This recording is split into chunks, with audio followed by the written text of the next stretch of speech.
frère Congolais, toza ba journalier. Si on dit jour, na journée ndenge na bimi boy, oh na kutani nango nde na lié. La journalier. Journalier. Donc kutani on a jour nde lié. Jour na lié. Er na bimi na journée na lié. Yo yebite muto za chargé ya sok muto. Eza kamera. Et puis diaspora. Bongo wana, eleki na directeur cabinet chef de l'État, yem ta détourner mbongo wana. Donc la victoire awa. Et là comme on makuna. Tout le monde sait. Et ça des IDPS, parce qu'on s'organiser té. Oui, on s'organiser té, parce qu'on va makamouté. Parce qu'on bossa, soit. Il y a c'est Batou, Batou c'est la caméra. Oui.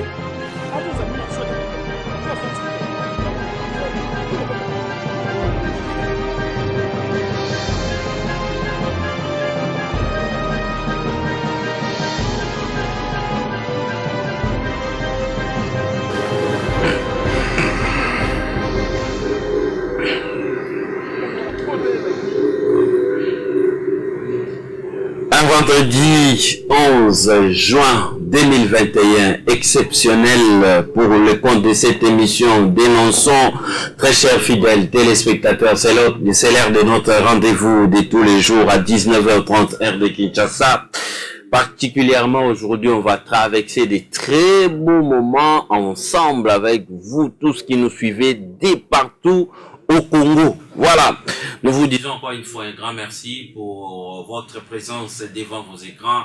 Merci encore une fois à tous ceux qui nous suivent. Merci pour vos remarques, vos conseils, vos suggestions. Tout ça, ça a été toujours les bienvenus. Ça nous aide à améliorer notre façon de faire parce que chaque fois, tant aux okutanana bino et autres, pesa biso lisusu makanisi ya kosala ba recherche ya luka ete luka kopesa moko kopesa ne fils que l'essentiel pour notre pays. Mboka na biso ezana ba problème ebele yango émission dénonçons et ya pona kopesa moi moke ba éclaircissement.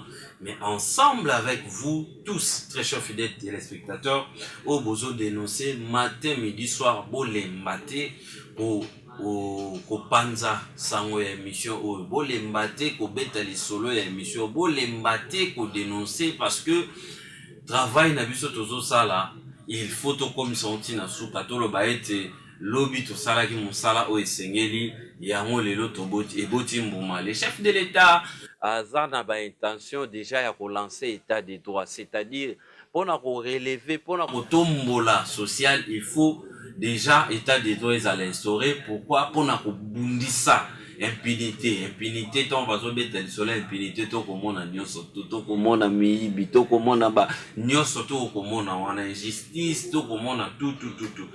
Mais aujourd'hui on se pose des questions. Détournement na ba forme na ngonyo soto ezo uta wapi bato bazo uta na ba parti bato bazo ba ministre ba mandataire ba uta ka wapi na système ya mboka na biso tozo lobela Congo tozo lobela mboka mususu te na système ya mboka na biso bazo uta wapi.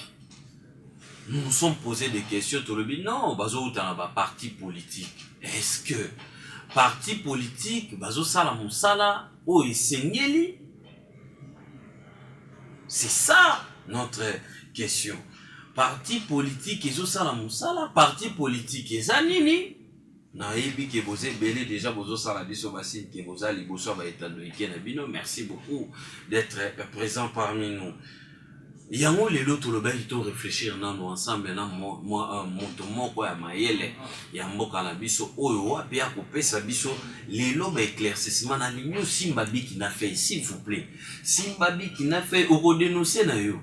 Mais tuna question na yo par rapport ya matière oyo ko bima lelo ni émission na biso ya lelo vendredi 11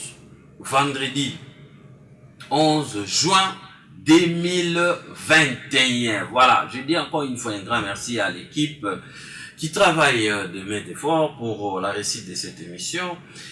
Les réalisateurs Fabrice Lombi qui réalise cette émission. Chaque jour, nous sommes là pour donner le meilleur de nous. Merci à la femme battante Jocelyne Alangui, femme à multiples facettes. Merci encore une fois d'être parmi nous ce soir. Ce soir, sur ces plateaux, on va discuter avec Monsieur Norbert Yamba Yamba, cadre de l'IDPS. Il est parmi nous ce soir, à qui je m'en vais déjà dire bonjour et bon début de week-end, Monsieur Norbert Yamba Yamba. Bonjour, Monsieur Ladri. Bonjour à tous les téléspectateurs. Bonjour aux Congolais qui nous écoutent en ce moment. Nous pensons que la question des partis politiques est une question importante parce qu'on en compte plus de 700 dans notre pays. Et nous verrons dans quelle mesure les partis politiques peuvent nous être utiles. Ou soit, ils sont véritablement là en train de chercher comment donner la possibilité au Congo d'avancer, ou ils sont en train de préparer les cimetières pour le Congo. Et c'est aujourd'hui, plus que jamais, que nous allons devoir comprendre ensemble les bien fondés des partis politiques pour que tout un chacun détermine sa conviction autour de ça. Très bien. Merci beaucoup.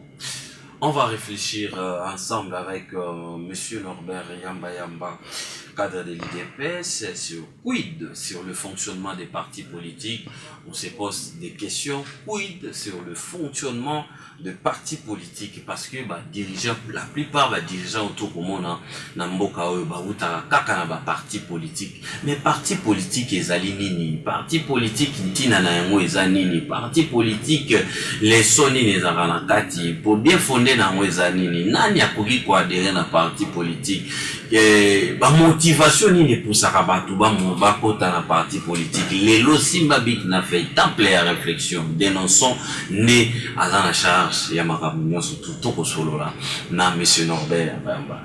Dès l'entrée des jeux, Monsieur Norbert Yamba Yamba, c'est quoi le parti politique? Parti politique et aligné. La limite aux vraiment bilingue pour bateau bate kaka nguba ya sikre wana bayo kabiso o bate kaka bakano bayo kabiso bate kaka babazoka o bate kaka bakeche o bakopera baya ya tout ba comprendre que tout kendaka tout na pesa ba 3000 nanga par exemple na parti à l'André Makanda. Leo bitolobi kuna soka komi boko mesa nga ba kochanga tana teka kata tike.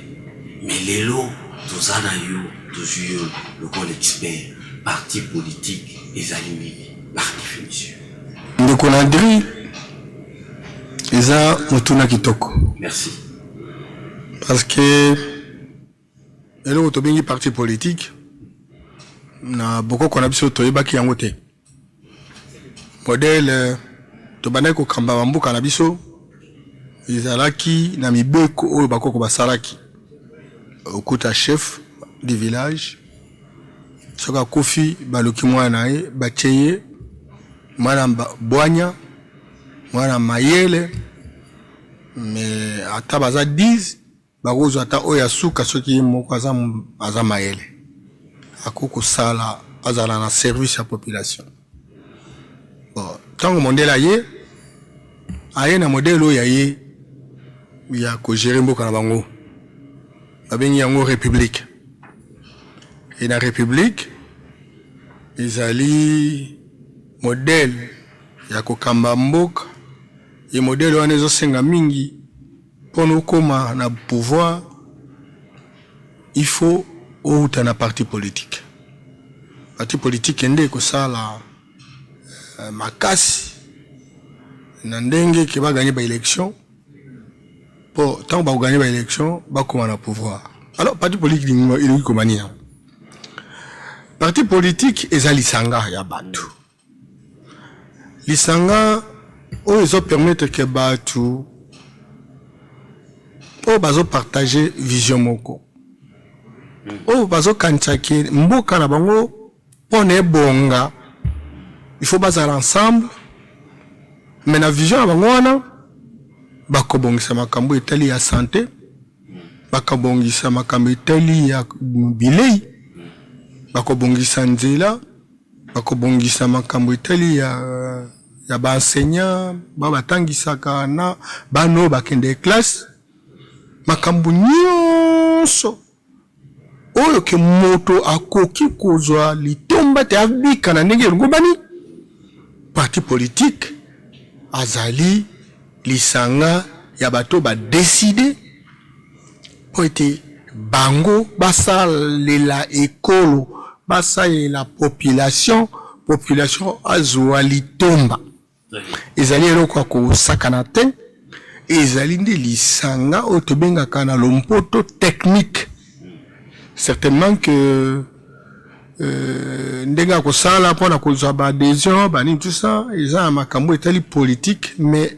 comme mpona kogere mboka parce que mpona te bato balimela mai mpo bato bazwa loitiriki nzela ezala transport ezala bilei bizala esengaka esaleli eza mpe lelo soki ozalaki na parti politique te outi kaka boye okoye kaka bapesi yo bokonzi okoyeba yango te mpo na kati ya parti politique nde tokoyekola ndenge nini yango bageraka bakambaki ekolo ntango tokokoma toganye to baélection lokola tozwaki entraînement na parti politique na biso eh ben tokokota tokozala membre bukaso mingi te parce que déjà tozalaki entraîné. Très bien, très bien. Merci beaucoup, monsieur Norbert Yambayamba, na éclaircissement au PCBISO. Mais nani a esengeli à ça la partie politique? Parti politique eza lisanga certainement qu'il faut mutu moko akobanda na idée abi ngai nazo sepela mingi tosala parti politique etali makambo ya environnement. Très bien. Donc abeti mbela bande ko musu pe baye o bazo sepela na vision wana environnement ba komi lisanga ba créer parti politique na bango. Parti politique est commis et pas eloko ya mutu moko mais commis eloko ya bato banso o baza ko partager vision wana parce que mutu moko akoko changer mboka te bokozala na kata Kisasa vous avez une institution nationale, mais il faut que vous ayez une province, il faut que vous ayez une ville, il faut que vous ayez un territoire, une commune, un secteur, une chefferie, un groupement, un village. Et donc, l'échelon, nous sommes ezali na kati ya mboka. Ezosenga ke vous appelez bato belé o bazo partager na bino vision o bazu décision pour na kosunga ekolo mais bayebi ndenge nini nango bakoko sunga ekolo kasi soki parti politique ekomi eloko tika ngai na famille nanga tozala nazana mbongo na koloba bakozwa ngai nazwa pouvoir o aneza sur parti politique te yango nozomona comme base ya idéologie base ya vision ezate tout comme ko saba parti politique lokola mayebo ezobima lokola ba église lokola parti politique lokola ba église motra mutu comme ça ligablo na ye la ligne vraiment la pesa autant par rapport à question na tuni na zotuna aussi koyo mais tant obi motazu idée mais faut ça la moralité nini pour gouvernement ou ya toi ya ka autorisation à l'obake banda lelo monsieur Yambayamba okomi na parti na yo tosunga par exemple Congo. Non certainement moralité ko évaluer en outil certainement moralité bako se référer mingi na casier judiciaire na yo ba ebike ndeko azaki arrêté problème de corruption etc. Mais aux allons moroter neti ba parti politique pas abisso il faut toutes les provinces se représenter pour mettre en place un conseil national bakotala yango bazo senga yango mais yeba ki na mboka na biso lokola il faut on paie ça $5,000 moto à $5,000 na banda examen ça les mami ma capacité encore que ndenge zala ke boya na ba pièce ya bato wana boya na boye quoi sengeli certainement que ba même ba bilom mususu qui n'était et que comme ba spécimen pour école comme marchandise et donc ba pied bango ka mukanda o eza ko reconnaître bango na ministère intérieur qui baza parti pour politique mais okokuta mingi na ba parti politique wana mota créé yango et puis azum boisine na bana etc. comme liboso nde tozaki na 11 provinces et ce qui a kaka 11 personnes à cause que ça habite tel azana province tel azana province tel azana province tel et donc et ça les mibongo va créer parti politique mais alors tango va bimisi mukanda pour parti politique ils ont reconnu alors on est abandi suko ko benga batu mususu donc tant azo benga batu mususu déjà mikanda ezaki déjà signé à principe avant pour signer mikanda il faut bozala bay oyo batu nyonso ba ye et alors donc oye ce qui oye ya ça doit déjà mikanda boy ko accompagner pour azali tomba nae litomba nae ça veut dire aza un parti politique akoko kota na regroupement politique et bien tango pendant ko kabola wa pote Césali et donc ba kanisi mais vision parce que eloko liboso na parti politique et ça projet de société projet lingi ko banini ezali réponse eza eyano ya problème ya population na sope ça yo 5 minutes. Comment le parti politique doit fonctionner? OK, ndekonanga Landry. Oui. Parti politique ebisa ki ezali sanga bato. Oh balingi ba kamba ekolo. Oui. Et pendant ko kamba ekolo, il faut parti politique ezwa dessin banini configuration. D'accord banini nango modèle école les a organisé. École les a organisé au kokuta président de la République. La 4 parti déjà. Non, Nazawabi, la parti politique. Et ça, le écolo. Voilà. Alors, Nabi écolo, et ça, la président de la République. Oui. Au Kuta gouvernement dirigé par un premier ministre, n'a ministre naïe. Oui. Au Kuta Assemblée nationale, au député. Au Kuta pouvoir judiciaire. Ce qu'on l'ongoué, n'a pas service administratif, n'a qu'à. Ce qu'on l'ongoué comme dans la province, au Kuta gouverneur de province. Au Kuta gouvernement provincial, n'a pas ministre n'ango. Ce qu'on crée na ville, au Kokuta maire de la ville, tango décentralisation na biso ko opérationnel, to ko ba échevin, c'est-à-dire ba ministre ya ville, au Kokuta pe ensemble au ba bengi conseil ya mairie, conseil urbain. Et le mwana au commune au Kokuta bourgmestre, na ba ministre na ba bengi ba échevin et au Kokuta pe assemblée locale au babengi conseil communal et au pays na secteur au koku tapé chef de secteur au koku tapé gouvernement local au tobengi exécutif exécutif ya secteur au koku taba échevin pe bazan kati ba échevin de babengi wa ministre ndemo na chefferie au koku chef de chefferie auta kamingi na famille et na ba ministre nae na assemblée locale nae ti okokende na groupement ti na village ou na pays ou na mboka mobimba république na biso. Très bien. Alors tango vous ça la parti politique ou ça parti politique pour diriger ka communauté ou ça parti politique na intention que au diriger mboka mobimba yango bona na parti politique. Et ça, le président de la parti politique. Président de la parti politique, ça la prétention, ça la président de la République un jour. Très bien. Au concours de secrétaire général, oui. Ça dépend un parti politique. Secrétaire général, ça préparé pas à la premier ministre. un jour, au Kokuta, bah, secrétaires nationaux. Bah, secrétaires nationaux, ce sont des ministres, il y a parti. Bah, ça préparé au Kokuta, bah, secrétaire national, il y a environnement, secrétaire national, il y a agriculture, tourisme, santé, enseignement, etc. Justice, makambounion, soana. Et donc, lobby, tant que tu gagnes l'élection, tu as eu gouvernement, tu as ça l'effort, parce que tu as dit que mon tel est un spécialiste.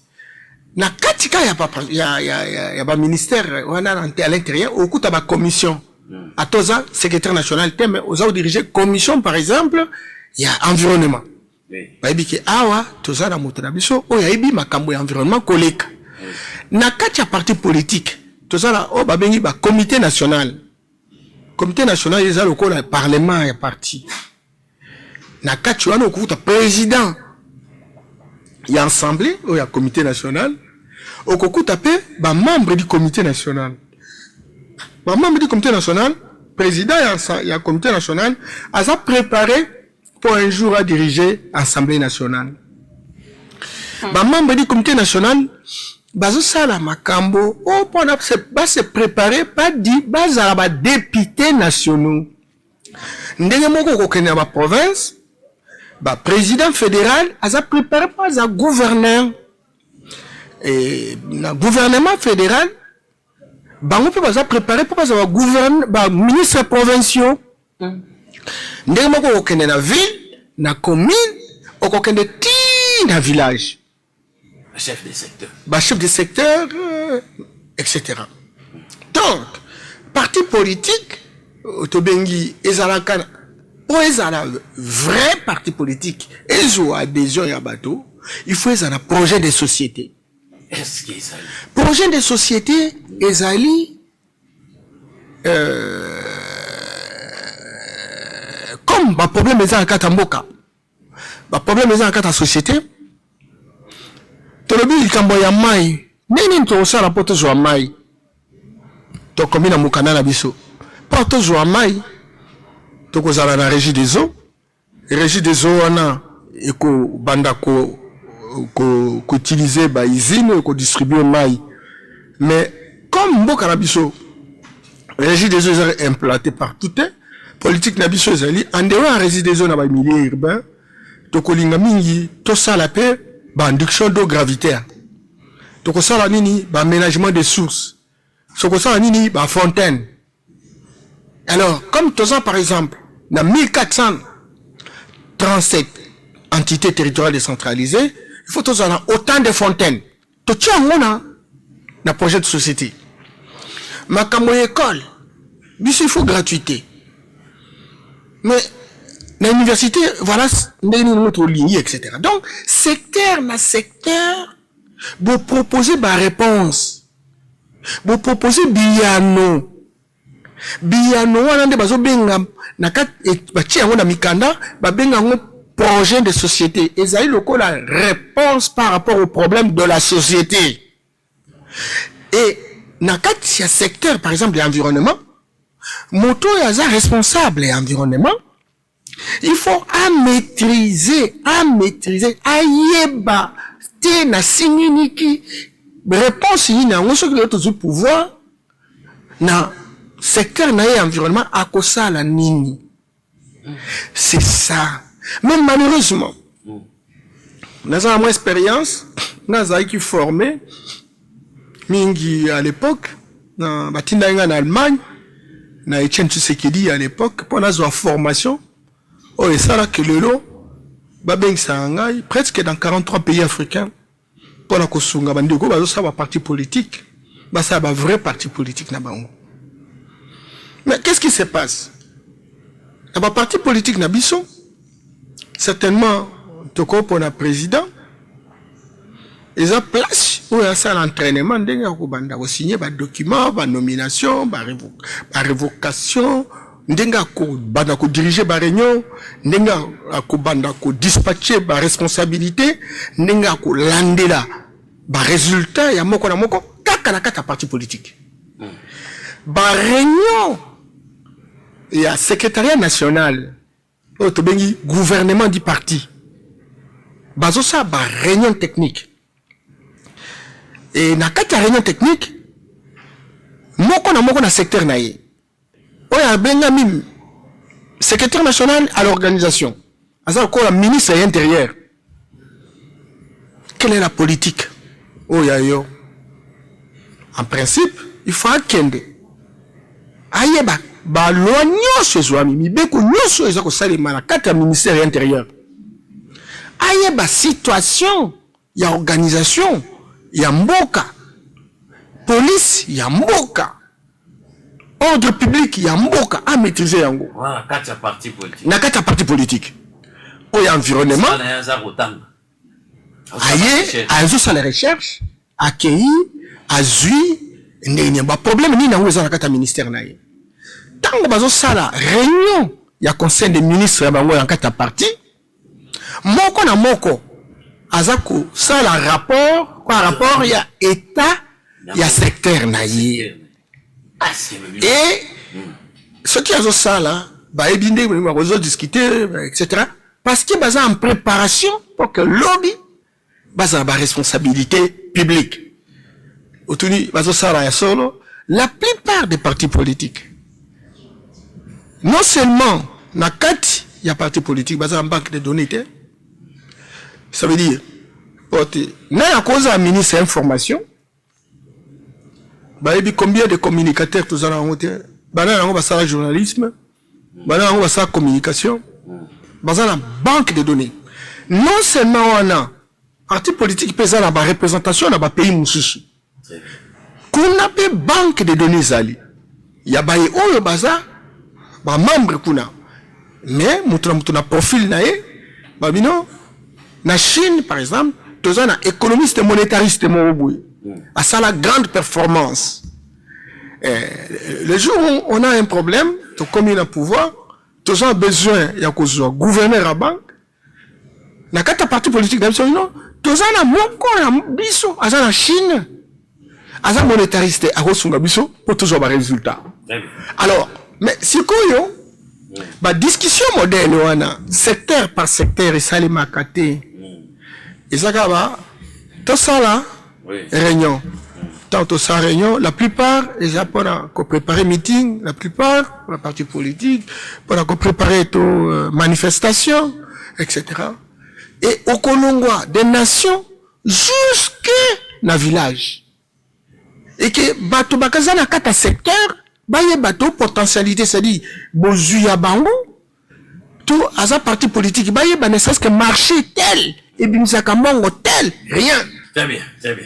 Et donc, situation tout ça dans le on les appelle danger public. Parce que ma parti politique, on a responsabilité. Or, on va préparer pour ça c'est la responsabilité on a tête. Et Mboka Tamsusu à venir très difficile. Très bien. Nous sommes en direct 089 73 88 067. Nous sommes en direct. Vous tous qui nous suivez de partout, merci d'être parmi nous ce soir.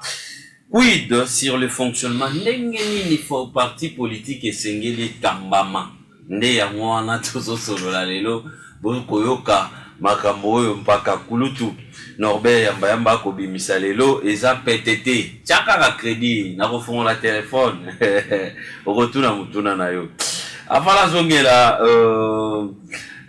invité la biso papa Norbert yamba au apaza cadre ya IDPS nde tozo solane lelo tozo les actualités du jour vendredi 11 juin 2021 droit garanti par la Constitution et les lois de la République, les motions de censure doivent être utilisées à bon escient par les assemblées provinciales de la République en cas d'abus de ces droits de mettre fin à la fonction du gouverneur de province ou du gouverneur provincial, des provinces ou du gouvernement provincial. L'Assemblée provinciale peut être dissoute par le président de la République. Actualité point CD parce que le Sénat a adopté après examen au cours de la plénière de ce vendredi 11 juin 2021 la proposition de loi modifiant et complétant la loi organique portant organisation et fonctionnement de la Commission électorale nationale indépendante. Actualité.cd. Réforme de la Commission électorale. La CENCO et les CC rejettent quelques dispositions du projet de loi adopté.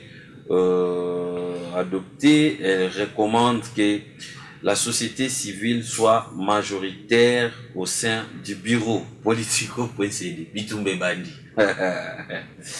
Les chefs de l'État annoncent incessamment de nouvelles mesures contre la troisième vague de Covid-19. Cas info.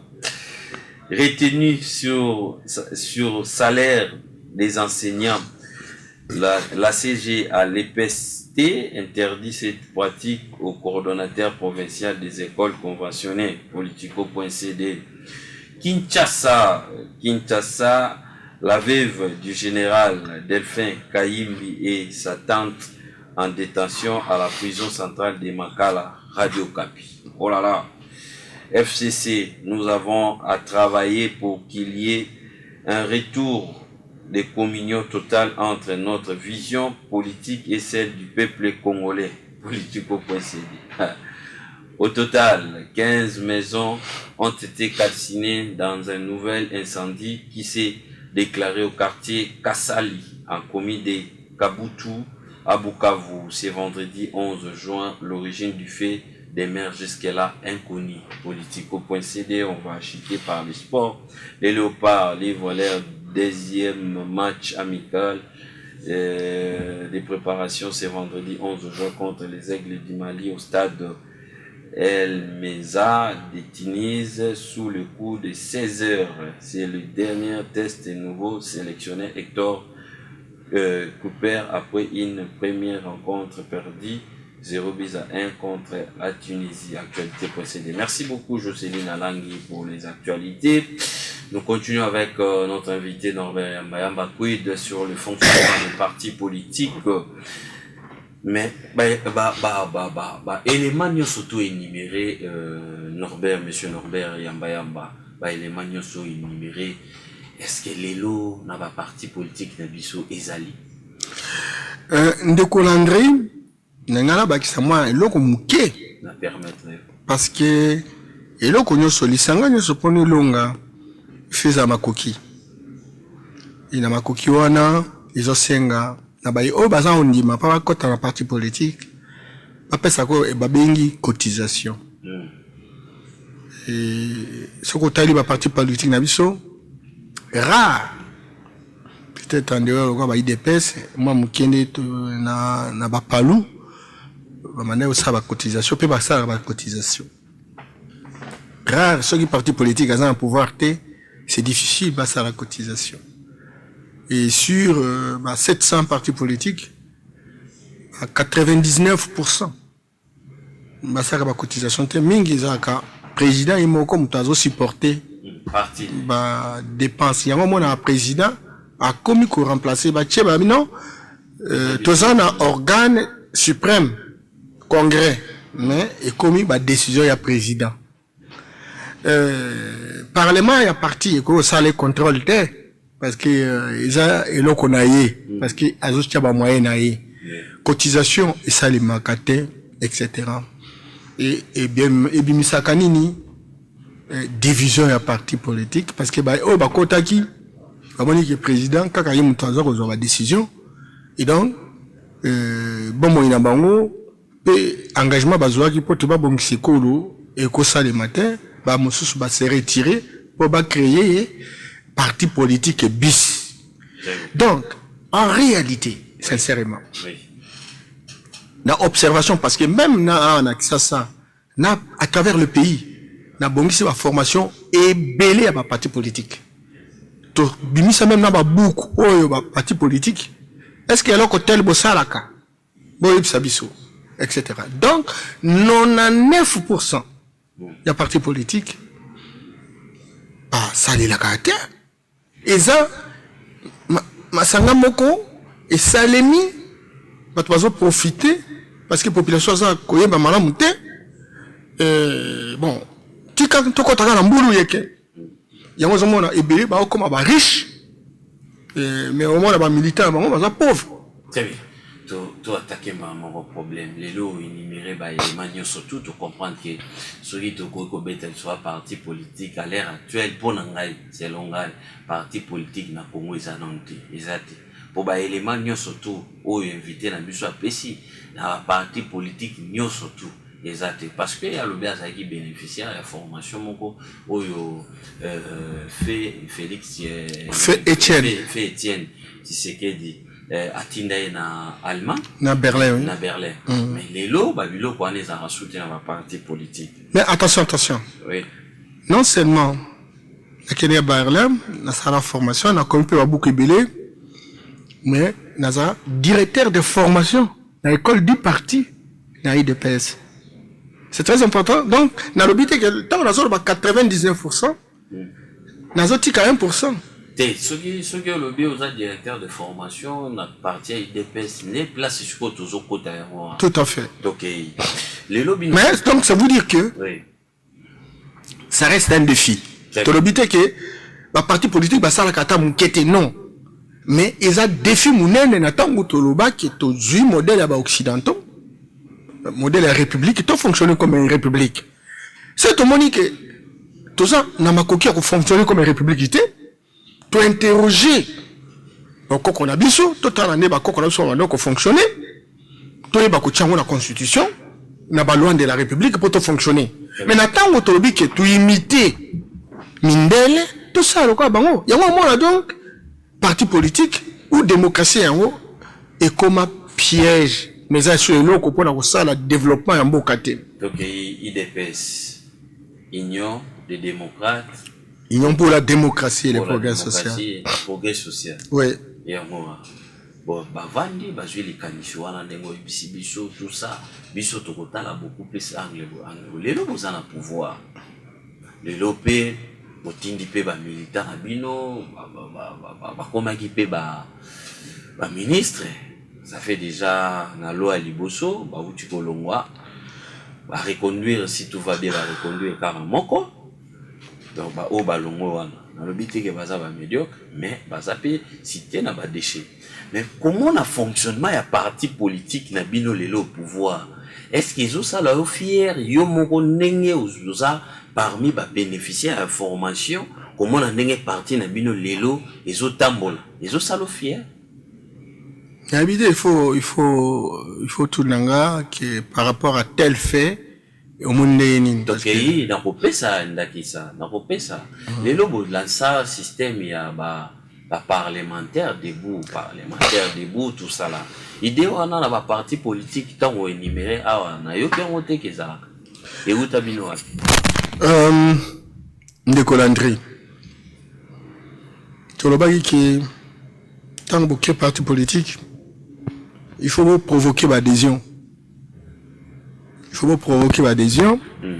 Et tout ça, dans spécialiste le Baka, il y a 3 types d'ancrage. Okay. Il y a l'ancrage territorial, c'est-à-dire comment nous on occupe les territoires dans son ensemble, que ce soit au niveau national, au niveau provincial et au niveau local. Est-ce qu'on est représenté? Qu'est-ce que nous faisons pour construire cet ancrage? Première chose. Deuxième chose. L'ancrage sociologique.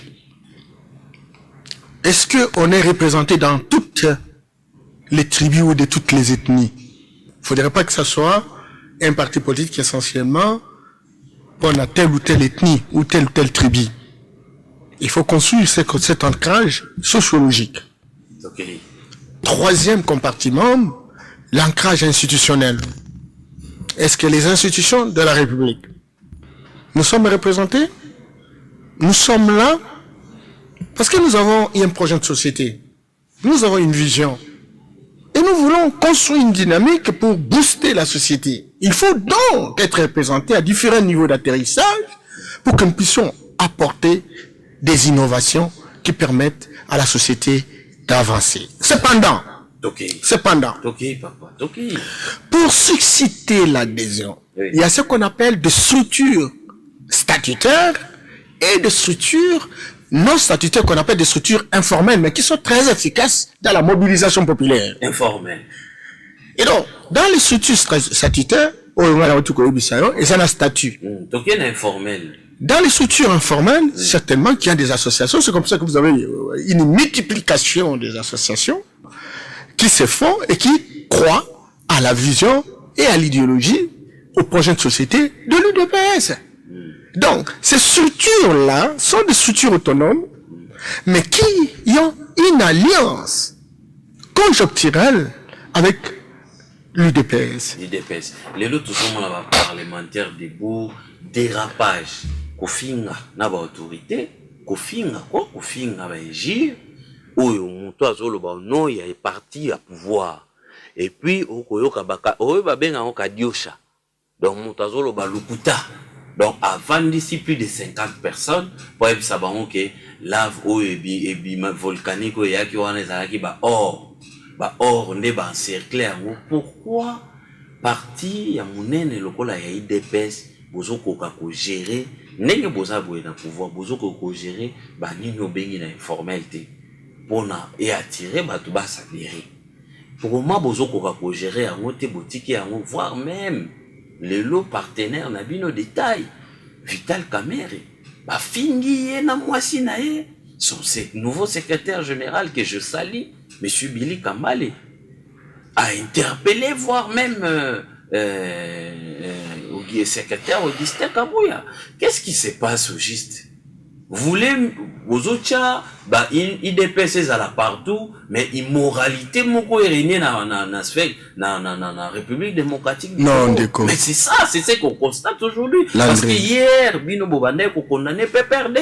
Mais c'est que vous êtes en train de faire aujourd'hui, même Moutago, qu'on a un message, il y a des parlementaires de Bounaba, n'a été nandako, monsieur, Yamba Yamba. N'ebi kozalaka, moto, azaka, tambolaka na droitier, ce que c'est mieux condamné, et puis on peut essayer une proposition pour la solution. La condamné va injure. Très bien, merci. Je ne suis pas d'accord avec les injures, parce que ça ne fait pas partie de la démocratie. Très bien. Je sais que la démocratie marche de pair avec la gestion des contradictions, les droits au désaccord, mais pas les injures. Très bien. C'est immoral, c'est irresponsable. Je condamne systématiquement les injures. Cependant, oui.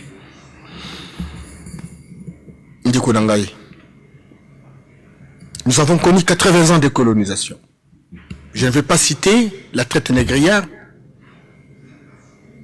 mais 80 ans de colonisation. 32 ans d'une dictature perfectionnée. 24 ans d'un peuple dérouté. La préoccupation fondamentale est Zalaki pour Tobongisa, citoyen congolais, Azala Kotelema, a comme plus responsable, à gérer Kitoko, à Guyana Makansa Malamu, Pitemboge Keliboso. On s'était moins préoccupé de ça.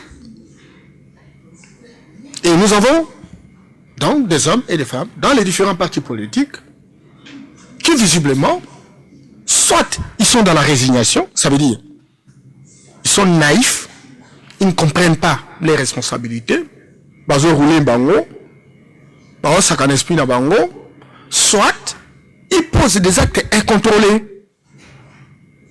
Ça, c'est lié au contexte de notre pays, c'est lié au système d'éducation que tout un chacun, et c'est lié à la faiblesse de l'encadrement des partis, à l'intérieur d'un parti politique. Certainement, certainement. Vous connaissez déjà qu'il y a un problème de certainement. Non. Oui. On n'est pas là pour mettre au procès l'UDPS. Nous sommes en train de parler de manière générale. Les douleurs d'enfantement existent toujours. L'UDPS, pourquoi? C'est parce que c'est vous qui êtes à la tête. Non. Mais écoutez. Vous devez prêcher par l'exemple. L'Adri, je suis content que poser ma question modèle mais je suis aussi serais content aussi que au sein de la comptabilité, oui, il y a des jeunes gens certes qui posent des actes aux actes déplorer bisobas, parce que moi je ne peux pas accepter que bafinga yo la dri to bafinga ngai to bafinga telle ou telle personne. Ah non, on doit respecter l'interlocuteur. Alors ce qu'on dit ça l'appréciation, il y a un parti politique, Bandanan, dirigeant nae, Tio Koko mais pas militant. Certainement qu'avec les dirigeants, on peut surveiller. On peut bien comprendre quelle est la portée réelle de l'éducation à Moutou. Et quand vous regardez celui qui a été président de l'UDPS, qui est devenu aujourd'hui président de la République, Félix Tshisekedi, qui est victime des injures chaque jour, qui a tous les noms des oiseaux. Est-ce que vous avez entendu, lui, là, prendre le micro? Mais ça, excusez. Personne n'a moins de temps. T'es une azo, quand même. À un micro, tout à fait. Afinga, bateau azo finga, eh? Vous n'avez pas entendu dans ce pays qu'il y avait quelqu'un qui était marionnette? Vous n'avez pas entendu dans ce pays que quelqu'un qui a été nommé? Vous n'avez pas entendu dans ce pays qu'il y a quelqu'un qui est un idiot? Président de la République de son État. Qui garde, qui encaisse, il ne sait même pas arrêter la personne, il ne sait même pas inquiéter la personne. Et il est tout le temps en train d'embrasser les gens. Mon cher ami, ne faisons pas de conclusions non concluantes. Et au fur et à mesure qu'on descend, les sens de lucidité et de responsabilité augmentent au fur et à mesure qu'on monte. Certainement que nous devons profiter. Il y a des structures informelles où ils ont créé les différentes associations. Ça, c'est la responsabilité de l'école du parti, de s'en occuper et de structures du parti. Parce que hier, nous avons été formés et formantés pour faire le combat pendant 37 ans. Nous avions un modus vivendi de fonctionnement et c'est difficile lorsqu'on a le pouvoir qu'on prenne conscience tout de suite qu'on doit changer de méthode. Certainement que par rapport à ça, je me dis, vous avez raison, Landry. Mais aujourd'hui, les efforts sont dans le sens que les structures du parti soient restaurées, qu'une détermination soit rendue opérationnelle, raison pour laquelle même secrétaire général est en train de faire de tout, un peu presque partout, pour apporter un message de solidarité, un message de respect, un message de cohabitation, de cohésion au niveau du président de la République, pour avoir profité d'une expérience localisée au sein de l'UDPS. Vous ne voyez pas une cellule de changement de mentalité? Vous ne voyez pas une agence de lutte contre la corruption? Vous ne voyez pas, qui a été mal placé, hein. Vous ne voyez pas comment toutes les structures de dissuasion sont requinquées? Je ne fais pas. Placé. Écoutez, moi je suis pas en mesure. Les jours où vous recevez le secrétaire général Kabouya, ou le président Aïdja Marc Kabound, vous pouvez leur poser ces questions-là. Mais je croyais sincèrement, je le fais avec modestie, que vous m'avez appelé en tant qu'expert, n'est-ce pas, en charge de la structuration des partis politiques. Très bien, très bien. Pour qu'on appelle ça élément, de manière générale, et que parti politique, qu'on s'évalue sur base des éléments où on a la très bien. Mais alors maintenant, vous mettez l'UDPS au tribunal. Le tribunal pour nous cadre l'UDPS na plateau. Allons-y. Et ça pourrait me dire. Allons-y. Vous répondre un peu pour la partie ou vous appartenir. Oui, mais il y a des choses où on va répondre, on va maîtrise parce que c'est pas moi qui gère le parti. Très bien, merci beaucoup. La robeta c'était ma casse parce que bino borobaki bozaki ba donner des leçons. Tant toujours mon ba dérapage ma casse sur ça ma partie oyo wapi nazo zwana ba appel ya menace et ça bien. Et je me suis beaucoup Landry. Oui. Une structure informelle. Oui. Tobengi par exemple, force de ceci, force de cela. Et ça structure statutaire. Mais bah attention, mais ce sont des structures informelles. Est-ce qu'il peut signer un document au nom de l'UDPS? Mais comment il parle au nom de l'UDPS et puis dans la République démocratique du Congo, surtout, il parle au nom de l'UDPS. Mais ce sont des structures. Certainement que, écoutez, à quelque chose malheur est bon parce que ça me permet de tirer des leçons et d'avoir une stratégie de rectification. Très bien. Et moi, je pense, en tout cas, on les a conseillé, peut-être dans le Bayango, que au regard, il y a une observation de tout ça là. Et heureusement que vous faites cette observation là, qu'on a parti, Bazakoyokayango, parlementaire, Tebu Bazakoyokayango, toutes les forces non formelles qui sont alliés à l'IDPS, etc. Bazakuyoka Yango, je crois qu'aujourd'hui, plus que jamais, on a la responsabilité de montrer notre degré de maturité pour le 37 ans que nous avons passé à l'opposition pour dire, nous sommes la boussole, nous sommes la torche qui éclaire l'avenir. Et ça, c'est un défi. Et ce défi-là doit être partagé de manière verticale et horizontale. Et quoi que tout le baboye, c'est tout le monde qui est en train de ça. La pertinence que j'ai considérée, et c'est cela la qualité fondamentale de l'IDPS, c'est cette capacité de savoir évaluer le sens du ridicule. Ce que dit, bino boza ba démocrate, mais talande bozo sale, tout de suite on rectifie. Et c'est comme ça l'esthétique et l'ambiance démocratique. Très bien, merci beaucoup. Plus 243 89 73 88 067. Il y a un des standards na biso to refungola ngo kala mingi te bocha ba pour vous poser ba question na bino na maye to ko solola lelo ba parti politique na République démocratique du Congo tala yango ebele mais ba ko pesa biso nini na lingi na to na question oyo na lingi vraiment o répondre na biso question o ba to ba ko zela ngona ndako ebele mais monsieur Norbert Yambayamba parti politique et suis candidat ba lobi yo kende ko représenter biso na ministère Songolo ba candidat ya parti politique ba classé ba mais qu'est-ce qui fait que ba candidat wana ba komi na besika wana ba komi ko détourner mongo ba zo sala susu pour na bien-être ya population te c'est dit à quoi Ndeko naza juriste te mais mon muke naza kana quitter le juridique.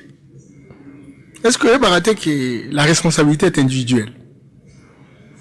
Dans l'objectif, par exemple, la parti politique, l'objectif, on vous met ministre et on vous envoie d'aller voler. C'est pas ça l'objectif. Mais les actes individuels, quelqu'un qui a été initié au vol,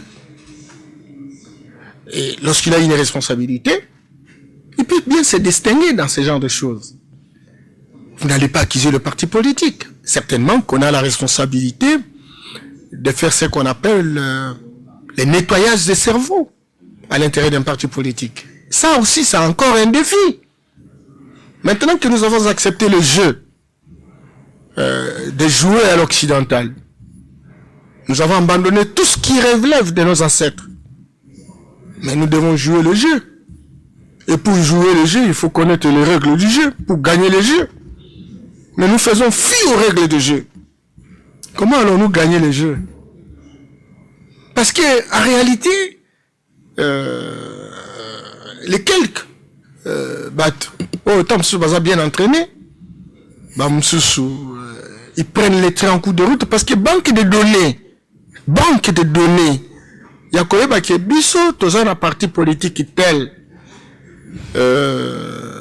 Voilà. Nous avons une commission de discipline. Oh yebi moko na moko azan fichier na parti politique na biso. Moto wana tel abali basi boni. Moto wana tel bomo inaye zaranene na cité. On ne peut pas vous donner une responsabilité sans que Baye Bayoti n'a signé simplement parce que le Tshisekedi a été mon chef. Oh, Tshisekedi a été mon maître. Sous bas d'une déclaration, ils ont bon côté.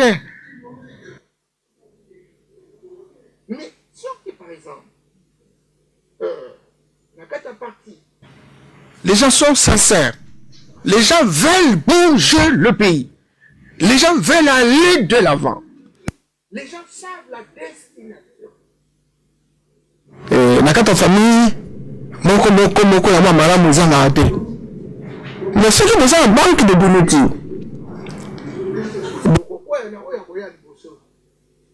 Oya za peut-être miso makasi.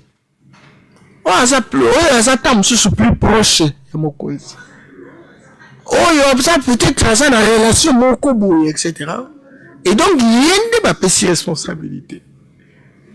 Tu vois, alors quand on va passer ses responsabilités, bah il dit Maramouté, alors lui profite. Peut-être à niveau de la relation à l'arrière, na telle ou telle personne, etc. Il commence à poser des actes contrôlés. Et Et comment quoi est la partie? Oh, partie a tini babo pour la bonté. Raison pour laquelle, sincèrement, et moi j'ai continué à dire à mes frères et sœurs de la République dans tous les partis politiques que nous n'avons pas été à la hauteur. Et nous devons nous remettre en question pour un nouveau départ. Parce que le modèle est toujours fonctionné dans la partie politique. Ceux qui ont continué à toujours fonctionner. Non, mon frère, on ne fera rien. Qui doit adhérer à la partie politique et Sengeli Azana na éthique nini et Sengeli Azana niveau nini et qui contribue à la partie politique? Qui doit adhérer? Tout Congolais. Quelle que soit sa race, quelle que soit sa tribu, quel que soit son sexe, quelle que soit sa religion. Tout Congolais adhère à un parti politique pour lequel il estime pouvoir réaliser son rêve s'il est écologiste. Et quand il lit que tel ou tel parti politique a des dispositions qui permettent la sauvegarde de l'environnement, il adhère. S'il est social-démocrate, eh bien, tel parti politique a des dispositifs qui permettent véritablement de construire une social-démocratie, il adhère. Mais qui donne l'argent? Mais ce sont les adhérents. Ce sont les adhérents. Certainement, je vis en Europe, et pas seulement en Europe, hein, même aux États-Unis, les partis politiques ont même des entreprises hein, où on réalise, ils posent des actes réputés commerciaux, c'est qu'on dit généralement en droit. Et baza uzoma mbongo etc ba cotisation etc ba livre bazo bimisa ba député bazo bimisa tout ça et va permettre que parti fonctionne. Moi j'ai vu ce que Tali Baptiste par exemple sociodémocrate allemand ce qu'on moni Baptiste il y a ba conservateur on dit makutute on a biso kuto donc moyen ou ça comparaison santé. Voilà donc parti politique ça comme fonctionne comme une entreprise et bateau yo baza ko na parti politique baza ko ba actionnaire moko na moko so ya na part na ye et aza na capacité à contrôler ba ye o baza na kata parti politique na ba continuer bango ce que monique bateau baza oya baza ko sa contribution de ba ko capé contrôler ba kunza bango et c'est comme ça que ba konti baza profiter. Il faut passer à fait. Bino boza ba actionnaire était. C'est ça. Et donc, si tu as tout ça dans le yangona, donc, s'il faut tout ça dans un parti politique efficace, il faudrait qu'il y ait un gouvernement qui travaille, qui crée des conditions favorables à l'émergence des entrepreneurs et que les militants, les combattants trouvent du job, trouvent du travail. Et que chaque cellule, chaque sous-cellule soit en mesure d'enregistrer les cotisations mensuelles. Et que, à différents niveaux, que les versements se fassent dans le compte bancaire du parti politique. Et que même au niveau du parti politique, l'on sache que chaque tel mois, on a enregistré autant. Et que même pour sortir l'argent, pour faire une dépense, même de $100, qu'il y ait 2-3 personnes qui signe le chèque. Le parti politique ne peut pas avoir l'argent dans la poche, on fait des dépenses comme ça, non. Et donc, tant qu'on n'a pas la capacité de gérer son propre parti politique au travers l'utilisation des institutions bancaires, pour être préparé que demain, quand on a le pouvoir, nous aurons utilisé la banque centrale, nous allons utiliser des banques commerciales, et que en tant que groupe, en tant que lisanga, en tant que association, nous tout le monde engagé yango. Et pour tracer, pour tout le monde, esprit que Moïbi, il faut traçabilité, transparence et où tu as. Vous voulez retirer l'argent, vous avez un chèque, vous signez dans ce chèque, sous chez Ali, mais il y a des auditeurs à l'intérieur du parti. Le collège de presse, il y a des auditeurs, hein. On a fait toute cette réglementation. Et vous avez les députés. Oui, il y a la réglementation, il y a des auditeurs. Maintenant, il faut donner la possibilité, naturellement. Non, moi j'ai vu des gens qui ont été révoqués à l'époque, etc. Simplement parce que on a fait tel ou tel audit et on a trouvé qu'il a détourné l'argent. Et donc, quand on regarde, l'UDPS a un problème avec les directeurs de sa conscience. Il y a un tribunal de sa conscience. Moi, j'ai dit ceci, je dois faire cela. Et c'est un défi pour nous, et c'est quelque chose de grande importance. Si déjà aujourd'hui, vous n'arrivez pas à organiser un congrès, pour n'abos à la partie où ils ont réputé partie, où ils ont respecté les normes. Et c'est déjà, vous avez déjà la difficulté à l'interne, monsieur Norbert Yamba. Moi, j'ai dit que, et le réunion so, au Batba au Sala, c'est pas pour rien que, disposition transitoire est là. C'est pas pour rien que, tant européen, il y a observation ezalaka. Président Tshisekedi tango atika kibiso organiser qui congrès la mokote. Non, je m'excuse beaucoup, c'est très important. Très bien. Mais même si je considère que c'est un défi. Oui. C'est un défi, hein, parce que c'est un défi. Mais on n'a pas organisé. Oui. C'est ça un cas de jurisprudence. Je m'excuse beaucoup. Je me rappelle. Aujourd'hui. Je me rappelle, Boubandé Koloba Pepper, là, organiser un congrès, organiser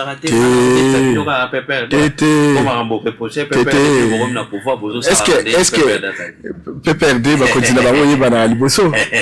Quand on va à la congrès, ou à congrès, il y avait un chef qui était lui-même congrès. Oui. Donc, c'est lui qui décidait tout, etc. C'est de la robotisation. Il ne faut pas comparer les incomparables. Très bien. Et par la Bissau, au moins, les militants, les combattants peuvent dire un mot par rapport à ce qui se passe au parti. Très bien. Et ça, c'est important. Maintenant, il faut encadrer ça. Il faut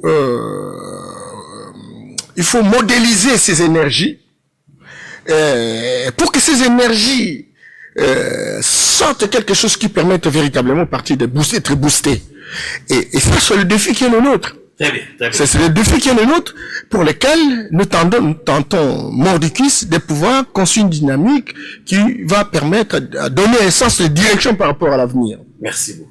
Merci, monsieur Norbert Yamba. On va rentrer du côté de la réalisation qui va prendre un élément qui va nous permettre au moins de Yarozouamo Jimouké dans le plateau de la vie. L'honorable Vincent Polo à l'Assemblée nationale, il a donné ça une définition par rapport à l'État, et puis il a été applaudi par le président Mbosson. Suit cet élément et puis on revient juste dans le standard pour vous poser la question Nabino et Paya, monsieur Norbert Yamba cadre de l'UDPS.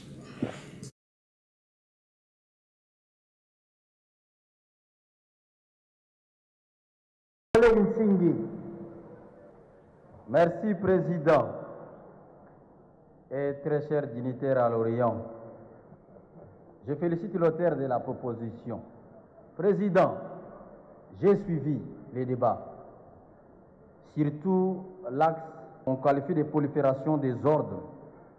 L'État, le mot État, l'État, comme on dit l'État congolais. L'État, c'est quoi? L'État, c'est une société nécessaire d'ordre et de destin qui tend vers l'unité. Si vous considérez cette définition, vous allez comprendre l'importance des ordres. Vous voyez pourquoi j'avais traîné à vous donner la parole. Parce que je vous ai dit, vous étiez en train de réfléchir. Alors j'ai dit, maintenant vous avez terminé, voilà. On est enrichi d'une nouvelle définition de l'État. Félicitations collègues, merci. Honorable Ntingi Poulolo, un député exceptionnel. Très bien, merci beaucoup la réalisation pour cet élément. Nous sommes de retour sur ces plateaux. 089 73 88 067. Notre standard est déjà. On va sélectionner quelques questions par rapport à notre thématique de ce soir. Quid sur le fonctionnement de partis politiques. Vous êtes déjà devant vos écrans en train de nous suivre. Allô, bonsoir. Oui, bonsoir, papa. ngai monsieur Kulakata Faelo de Kuchango. Pardon? Oui. Ngai monsieur Kulakata de Kuchango. Oui, ndeko tozoyoka yo. Oui. Oui, na lebi boye na pesi bino mbote. Merci. Na invité na sepeli na papa na ngai parce que azali mokolo azo répondre na kolela margeta kolela mokolo ebimisaka ma ya miso te me koyeba ona elongi mais azo répondre bien par rapport a papa nyonso balekaka wana mpona bato ya idps eza parti moko oyo ayebaki ya kala oyo ekomi lisusu lelo te oyo lelo mati na nzeta mbila alors bandeko wana baye na idps bamakambo aosala elengi te me ninga moko nazalaka na justice mpona kosamba na bango mpona makambo etali koloba makambo ya idps te ya mboka te antuka bandeko wana bazosala mabe makasi na mboka komene bamakambo moko ya guerre na mboka lokola bandeko ya idps alors ya malamu lokola ye moko azokoencadre bango eza malamu ya mibale nameki koloba lisusu boye alors mawana bakopera comme bapolitien na biso baautorité bakama mboka na bapolitien ensemble bakomi bakopera nayebi te soko otiela nga image ya bikadi wana baliaka wana alors kotela problème ya ligne ya lumumba batie 16 milliards de dollars mpona kozwa yango ezosala biso pasi vraiment alors ya mibale kotala voilà eza malamu nongo tieli bango wana ya mibale kotala bamongo bango bazwa kuna parlement intérêt na biso peuple ezali te na makambo nyonso baosala wana baza bacoopérante bacoopéra bapoliticien wana ozomona bakomi bacoopéra alors baosala cope na congo business biso peuple congolais na cope na bango toujours se retrouve te ezali soni mingi 16 millions de dollars ekendeka mpona lino lumumba moko wana ya mibale alors biso tozosouffrir papa eya pasi loi wana batie loi lutundu na wana na seni ekoleka te ata ndenge ekomi na sena ekoleka te po soki eleki bakopera wana bakokontinue lisusu kozala na 2023 alors tokolinga bango lisusu na 2023 bango bazokopere batonga baetage bakoma momo wana nyonso me na 2023 kope ekozala lisusu te alors bakomi bakopera alors ya pasi kotala tozosouffrir mbongo wana bakotanda banzela mbongo wana bakotanda na bawenze ata baso. Merci beaucoup, je vous comprends. Quand vous nous appelez, il faut que vous allez bref pour nous poser la question. Il y a un ça ne va pas dans Mboka. Mboka, ils ont tambouré bien, mais tu poser vraiment ma question, les tout se répéter. Allô, bonsoir. Oui, allô, bonsoir. Oui, bonsoir, mon frère. Oui, papa, la question. Merci beaucoup. Dis-moi qu'à voler ma télévision, s'il vous plaît. Deux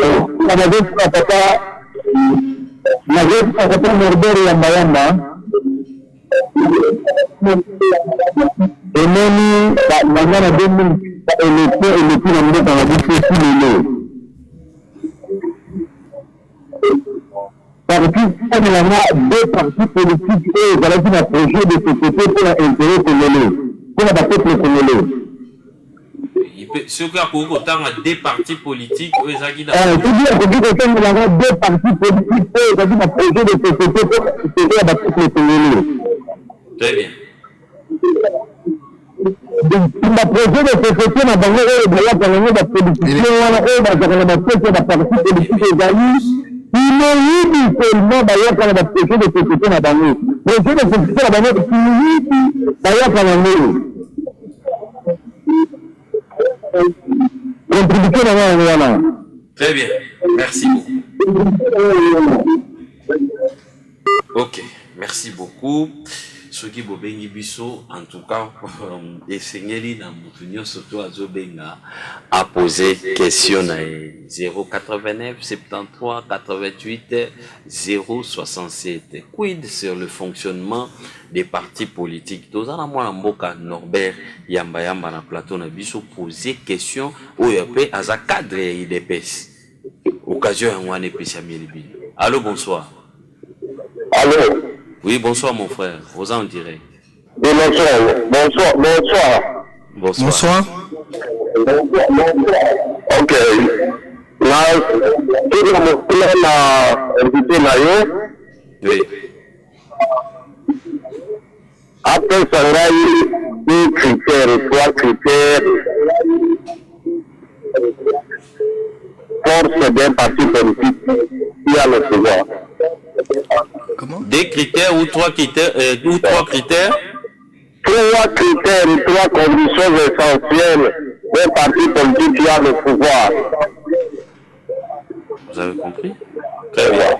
Simplement. Très bien, merci beaucoup. Parce que j'ajoute, excusez-moi, Yamba. Un professeur chinois m'enseignait disait ici,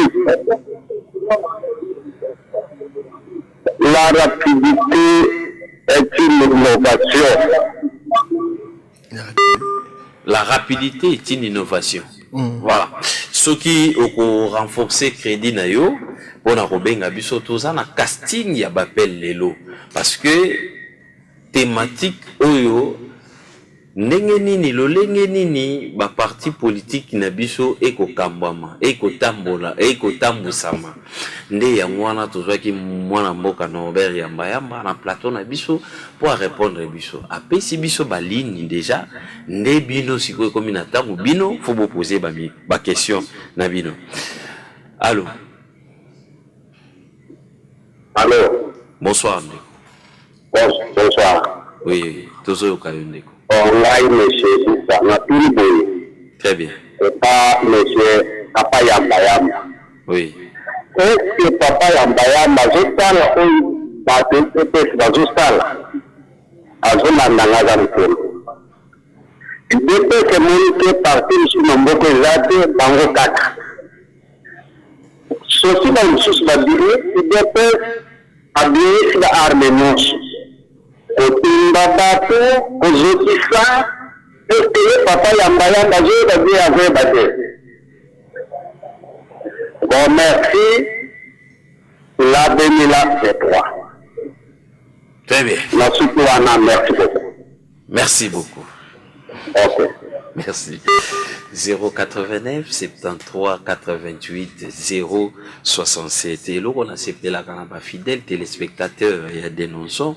Tant on bengaka maturité au bozala kanango pour patrimoine au tout ça là et ça dénonçant il faut tout sauvegarder. Il y a des familles, des pères et de mères et des enfants au bavanda libo soit betando ikena bango en train de nous suivre. Donc singel na yo mutozi opportunité à kokota en direct aux à la preuve faut poser question na yo pour inviter et permettre inviter na biso et permettre pe baye o bazana ndako bazala éclairci par rapport ya mituna na bino. Voilà. Boza ebele, voilà, oh là là. Voilà. Il faut insister.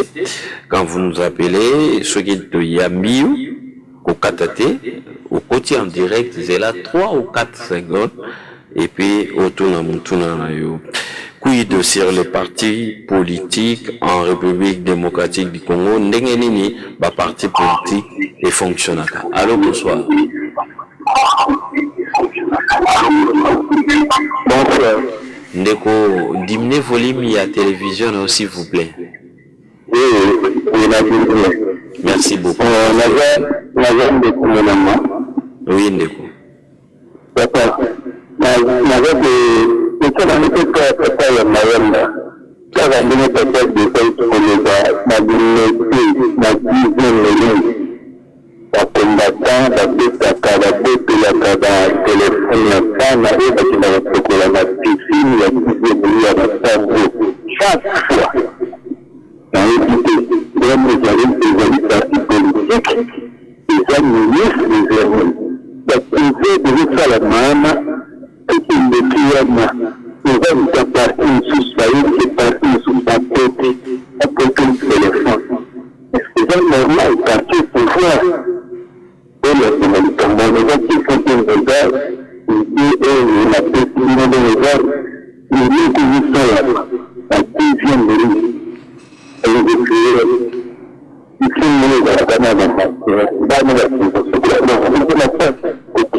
Très bien. Merci beaucoup. Voilà, il a parlé de l'incivisme, dans le parti politique. Tous des questions pour nous la casting lelo pour te permettre papa Yamba à répondre à ma préoccupation à Bino, fidèles téléspectateurs. Après, toujours chiter une émission parce qu'après Bichot, émission il y a HV Club et Koleka si tout va bien. 089 73 88 068. Quid sur le fonctionnement des partis politiques. Parti politique n'a biso to ebi ba réalité na ndenge le kaka monsieur Norbert Yamba répondre azape cadre et DPS apesipe ba élément na yango tango komi na tout ya population peut s'engager à poser moi quelques mituna par rapport à Union Soto Ayoki, mais il faut qu'on y ait bello comme encore. Makamoto solo lelo ezaka kapona IDPST. Certes, il y a za awazo représenté parti munene IDPS, mais abeti li solo nenge side koki kotambola lobi kuna suki bakomi na kibokonji. Ndenge PPRD sengeli tambola, ndenge envol, ndenge ba parti Union Soto et sengeli tambola. Ndenge parti tambolaka na monde soki batie yango en place nde tokomona changement ezaka ka tozobeta sete beaucoup plus na IDPS. Pourquoi? Parce que yi paza po ete IDPS ne moto ekotambusa mboka. Voilà, namoni standard na biso. Voilà. Oh là là. Papa Norbert Yamba. Banda déjà pour répondre à Namituna, pour être tokokoti sakaka des questions. Après, pour te clôturer émission Nabiso, pourquoi les lots. Merci, naba téléspectateurs, nyoso, au bazar un intérêt en Kolanda Biso, peko tu Namituna, mbokeza moko, eza plantation Nabiso, eza église Nabiso, eza village Nabiso, Bombanate. S'il vous plaît. Allô, bonsoir. Oui, allô? Oui, Ndeko, toujours quand même. Allô? Nous en direct. En direct, oui. Question n'a pas de taille à Yamba. C'est ça, les filles, dans vos bagages, c'est fait de conditions partout pour la question pour les mettre. Mais si c'est les filles, c'est vraiment ma femme de Zalaki, n'a de Zalaki. Je me dis que, ça ne me pas que je suis allé à côté de ma Moussanji. Mais, c'est comment la question, que c'est malade, surtout si la fille n'a pas déjà gouverné. Mais, si les bagages n'a pas fait, il y a trouvé, c'est-à-dire, Kinshasa. Dieu veut pas la main partout, il est ici pour le gouvernement, il a toujours la distraction. 2021, il a mis le gouvernement. Encore, qualité de la Kinshasa, il est un gouvernement. Parce que c'est pas la période de mon côté. Et je suis quand même la députée a été faite dans un hémicycle. Il y a assemblée provinciale, pas la période de nous. Donc, jusque là, c'est ça qu'on a pas discours, et l'autre côté, il a fait. Population exemplaire, c'est ça propriété là, il se fait partout dans le Congo. Et que je m'en a bâti pour la 2023, pour le préservatif, parce que on a bâti là, bâti malade, je ne dis pas que ça m'a concentré. Maintenant, la bâti président et salami. C'est que mon administration de la prison, il fait des hommes. Il fait des hommes à Tabanda, il fait des hommes à la prison. Parce que ça, il va toujours de façon politique. Monde pas de santé. Il faut qu'il a mis des choses parce que garder la utilité la binoma batuana ou bien pour la population. Et ce que vous devez dire à Moana. Parce que le reste du monde va faire visa et fini. Sinon, c'est moi et l'autre pour les gens de l'État. Le groupe qui est dit au monde qui est les gens de 2023. Du coup, le salami, ça va bloquer. Très bien. Merci beaucoup. Papa Yamba. Alors, na pesibino vraiment merci. Bola kisi ya solo ke mboka oyo eza ya moto mon côté, eza mboka na biso et nous avons intérêt que makambo etambola ndenge yango bani. Elo wan liboso na ngina loba ke nazali awa et papa Landry, il faut quand même préciser yango obengi ngai te parce que naza moto ya UDPS. Obengi ngai parce que naza formateur na makambo etali ya parti politique. Ndi na yaki c'est vrai que ba question na robo ya ngute tango tuni ki l'exemple ya UDPS. Nazo répondre mais bloc msusu na ko répondre ngute il faut tout na ba kontina ngai. C'est très important. Très bien. Et là comme balé na koyebisa ete bandeko boza na motema ya pio. Boyebi ki UDPS et sali 37 ans en opposition. Et tu connais une dictature très perfectionnée. Michel Maréchal, c'était très criminel. Et tu vois quand on a période, il y a AFDL, différence mais qui m'a cité, violence c'est qui a constaté. Alors opposition a développé qui fait stratégie. Monsieur il y a violence parce que la violence initiale provoque une violence dérivée. Et Toboyaki a solo Kosimba Manduki parce que c'était la non-violence, mais une non-violence active. Ça c'était la méthodologie où les Araki na opposition tango biso tozali pendant les 37 ans. Mais croyez-moi, après 37 ans, biso wana tozu pouvoir. Pouvoir en haut, tout ça, 2 ans, et tout ça, vraiment, comme tel. Mais il faut, tout ça, tout. Ce qu'on met ça là, il est comme moi, bouillé. Puis au sein, il y a un moule belé. Ce qui va changer, il faut, moi, temps, pour s'adapter à la nouvelle, nouveau principe, la nouvelle façon de faire. Tu bien, il y a une douleur d'enfantement. La difficulté à comportement moussous. Tout ce monde, ils ont un comportement de reconversion vers un nouveau système. Et je crois que, comme aujourd'hui, justice, ils ont être mise en place, toutes les structures de dissuasion, ils ont se mettre en place, c'est ça l'état du roi. Azara IDPS, Azara INT, Azara FCC, PPRD, il y a justice.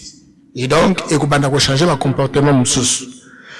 Et donc, comme ça, tout, Bolobi qui est Makamalumu, 16 millions. Ah, bandeko. Vous avez budget wanabi. Ngai moronde na zolo bawa.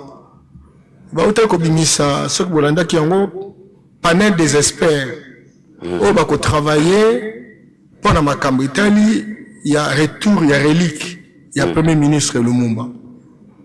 Quand le long na outil au monde na outil na réunion pour te évaluer qu'est-ce qu'il faut pour la circonstance. Montant dans les limites. Donc bino boko bandaka ko na makambo ya réseaux sociaux. Oh motoza noir balobi azan rouge. Et pas au moins na solo que motoza noir mais aujourd'hui m'a passé comment na réseaux sociaux bino azan rouge. Non papa. Makama ba 16 millions na humanité. Mais non, on est dans l'île Loba. Le moment n'est pas n'importe qui. Tango, tous autant à travers le monde, ce qui va faire ça, c'est moi respect mouké. Parce que Patrice Assala, est belé na basal en Afrique. Na top 10, il y a un chef emblématique en Afrique. Patrice Lumumba a la première position, a suivi na Thomas Sankara. Beaucoup de respect. Et na bambo comme Moussou. Oyo penza ya solo, Motoloko la Patrice. C'est peut-être l'occasion ya honorer. Ngana kendeki Ghana nezaki na ba difficulté mingi. Tango basali coup d'état na Kwame Nkrumah qui était l'ami personnel à Patrice Lumumba. À Salimans, depuis 1957, indépendance à Ghana. Et l'ongo na un coup d'état à cause de Mondele. Kunda na mboka. Coup d'état. Tiki no mono yo babengi. Jerry Roellings, soda, capitaine. Aye, alors vite, tu continues boiter. toke ukundola Kwame Nkrumah na mboka bongo tosala monument mausolée na Kataka depuis wana l'ancêtre divinisé, la puissance ancestrale. Et ça là qui est le nom calme kota na Ghana. Lumumba babomaye, tout le monde est bimete. Et que le nom, l'ino anezoya, ils ont représenté Yé, na bande konaimi balé, Polona Okito. S'il vous plaît, Congolais, tout le monde qui politique quitté. Nous avons intérêt peut-être pour une fois, que tu honoré Patrice Lumumba. S'il vous plaît. Et donc, Makamboya montant. Et il y a un travail qui s'est fait. Gouvernement n'a nous coûte à l'évaluation. Il y a une petite cellule qui travaille. Je vous dis que Lumumba, il est du Sankou en tant qu'originaire, c'est vrai, bien que c'est une personnalité nationale, africaine et internationale. Mais nous, de notre côté, nous sommes aussi en train de travailler pour évaluer naturellement qu'est-ce qu'il faut pour l'arrivée. Il y a compatriotes Nabiso, à ça la dignité Nabiso. Donc, sincèrement, Bozanako Ikampiko, Botika Makambo ya Bankanda. Makambo il y a un parti politique qui m'balé, où ils ont un projet de société, élection 2011. Bon, naïbu mingite, naïka qui, PPRD, Babanda et Koloba, ceux qui combien de propositions, ceux qui sans proposition. D'abord, sans proposition, bon, ça va. Mais en tout cas, pour les cas, il y a eu des PS. Tout ça qui n'a programme auto-intitulé qui en haut, ensemble pour la patrie. C'était la dénomination. Et la thématique de base, c'était le peuple d'abord.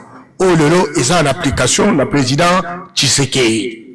Nous avions un projet sur le plan de sécurité, sur le plan de la santé, sur le plan de l'éducation, sur le plan de l'agriculture, les routes, l'énergie, l'eau et l'électricité, et tous les différents secteurs de la vie nationale.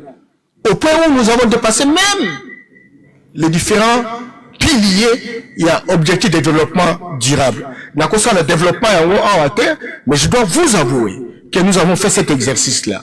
Et c'est ce que le président Félix est en train de faire, fait partie naturellement de ce processus. Le problème est qu'il y a des critères, il y a un parti politique au pouvoir. Critères à Liboso, ils ont dit qu'il y a kolanda la population bazako senga. C'est très important. On a des critères parce que au kosa lelo ko mon côté ce qui olandi mo senga ya population te. Critères ya mi balé les alliés partis politiques bazako kolanda population, on a eu besoin de la population, il faut répondre à la besoin de la population. Parce que tout n'a qu'il a deux critères. Écouter et répondre. Très bien.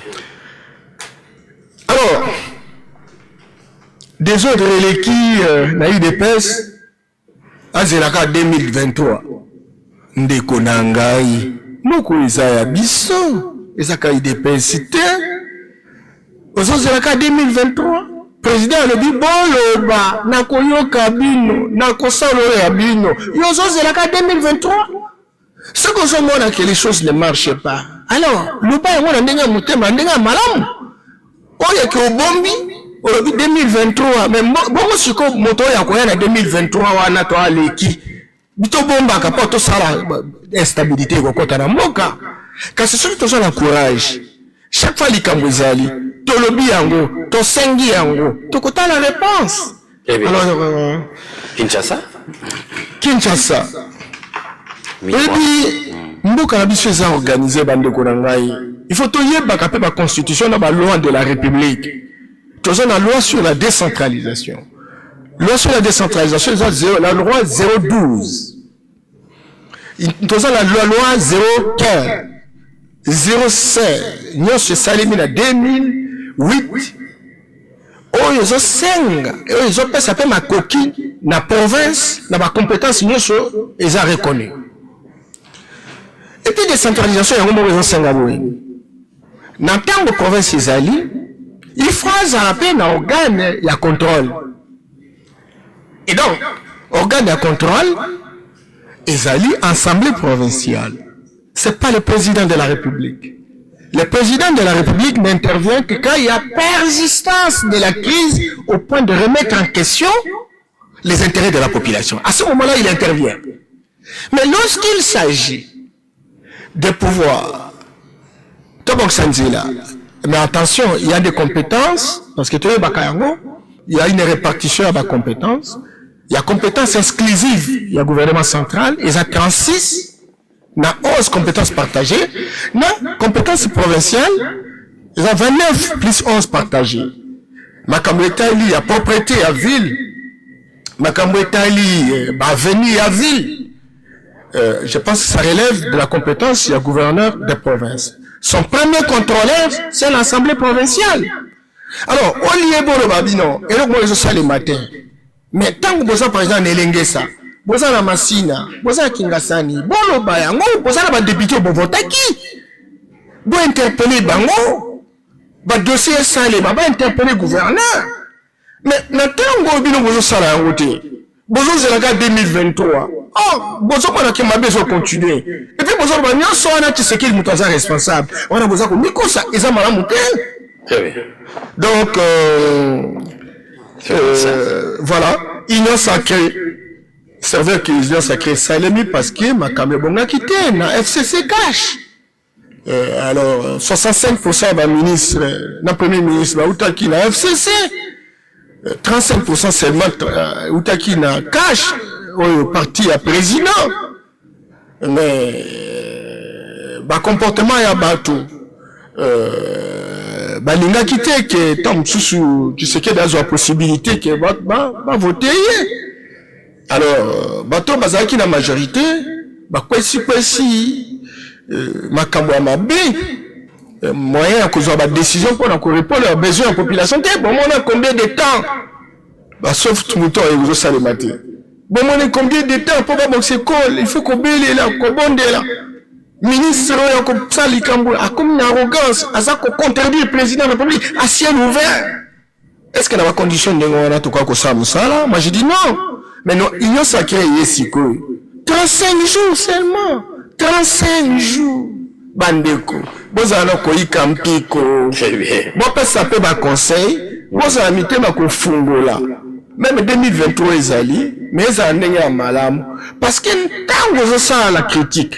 Na ndenge motema mabe kolanda yo soko zo sa ngo motema malamu ekolanda yo parce que nzamba akofungola nzela pe makamero ke liboso. Très bien. Merci. Nous avons dépassé vraiment en une minute. Vous pouvez lancer un message à tout le peuple congolais au Bazui, au prochain cas au Landabiso. En une minute s'il vous plaît et surtout. Peuple congolais, merci. Je sais que passé l'équipe. 80 ans, il y a colonisation. 32 ans, il y a dictature perfectionnée. 24 ans, il y a désespoir total. Il faut beau regretter. Il faut beau l'espoir et pas homme politique. Certainement que va me connaître l'équipe, ils ont un mauvais souvenir. C'est que pour la première fois, alternance c'est ça, les massacres qui est bête. Faut pas savoir en confiance. Biso moko peut s'engager. Total ani yango ekoizonga. Mais nous avons l'opportunité parce que au moins le président de la République azana devoir de redevabilité vis-à-vis ya yemoko, vis-à-vis ya papa ya ye, vis-à-vis ya parti na ye na ebitumba o le salema. Jamais akoko sala maguité. Jamais akoko dépasser ba délai. Mais bosu na pays pour ça musala. Et béni à battre, oh, le bazo sanaye, et ça bateau, bah, ou na ba régime aussi, bah, ça va comportement na bango. Comportement peut être le même jour, tous ont la difficulté, c'est vrai, mais bien nos populations, n'est pas banda ko dénoncer, le quoi, tous ont une émission à dénonciation, yango wana nde oyo batindami mpo basi ya mosala wana bakolanda yango mpe tobanda kodeliche bato oyo ya mabe mpe tobanda kozwa badécision mpe mboka ekobanda kobonga maleme mais tozala na elika te ke kaka le même jour lokwa gouvernement nsama ye makambo nyonso ebongi te sinon baninga bachange baprésident na bafrance te baétats-unis vie eza ndenge wana chaque jour makambo ekobima kaka chaque jour mpe boluki ka solution yango wana toza kosala masse mpe te tolanda bino mpe tosalela bino mbotela bino danse. Merci d'être passé. Merci bien, merci. Merci beaucoup. Nous sommes arrivés à la fin. Merci à tous les fidèles téléspectateurs qui nous ont suivis. Vous avez participé. Merci à vous. Au Peba Uchuko Benga Benga Biso na Sima Bakotite. Vous avez rendez-vous na Biso Ezalaka chaque lundi, ti vendredi 19h30, ti 21h juste. Et puis lobby samedi na 9h juste tokutani pona Congo debu politique tokoyamba architecte Boula oyo wape akopesa biso ba projet à impact visible. Très bien. Très bien. Merci beaucoup. Merci beaucoup. Et tokutani le binatongo la rediffusion de cette émission bolandiango dimanche na 14h30 et puis soko lingolanda en intégralité olanda rango matin midi soir. Tingi TV officiel aux abonnés et puis voilà on a un programme il y a des notions dans Tingi TV officiel. Merci beaucoup. Merci à Jack Bauer, Fabrice Lombi les réalisateurs. Merci à Jocelyne Alangui pour le travail abattu. Moi, le rendez-vous est donné pour demain à 9h30 heure de Kinshasa. Bye bye.